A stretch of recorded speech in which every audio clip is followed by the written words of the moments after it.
Hello friends, welcome back to this video. तर friends, आजच्या या व्हिडिओमध्ये आपण इंग्रजीतील 12 काळ शिकणार आहोत।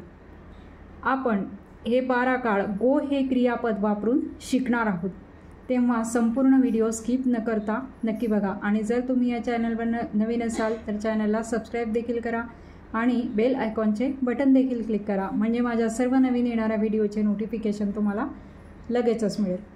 तर इथे बघा, पहिला आहे प्रेझेंट सिंपल, त्यालाच मराठीतून साधा वर्तमान काळ असे म्हणतात।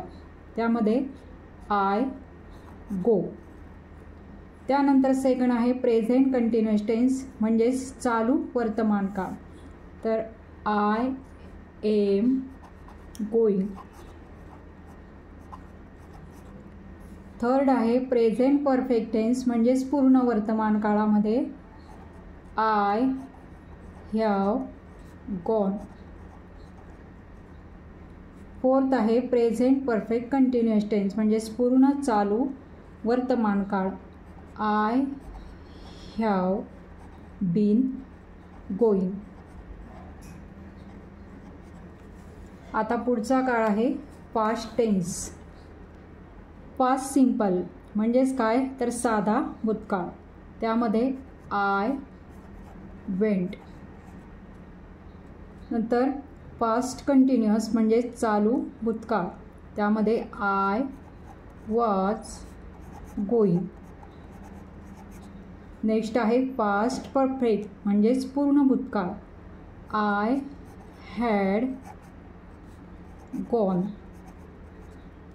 नेक्स्ट आहे पास्ट परफेक्ट कंटिन्युअस म्हणजेच पूर्ण चालू भूतकाळ, I had been going.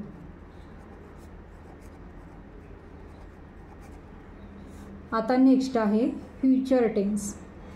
Future simple future, साधा भविष्यकाळ, आय शॉल गो। नंतर फ्युचर कंटिन्युअस म्हणजे चालू भविष्यकाळ, I shall be going. I shall be going. Next आहे फ्युचर परफेक्ट म्हणजेच काय, तर पूर्ण भविष्यकाळ, आय शॉल हॅव गॉन। नंतर लास्ट आहे फ्युचर परफेक्ट कंटिन्युअस म्हणजेच काय, तर पूर्ण चालू भविष्यकाळ, I shall have been going.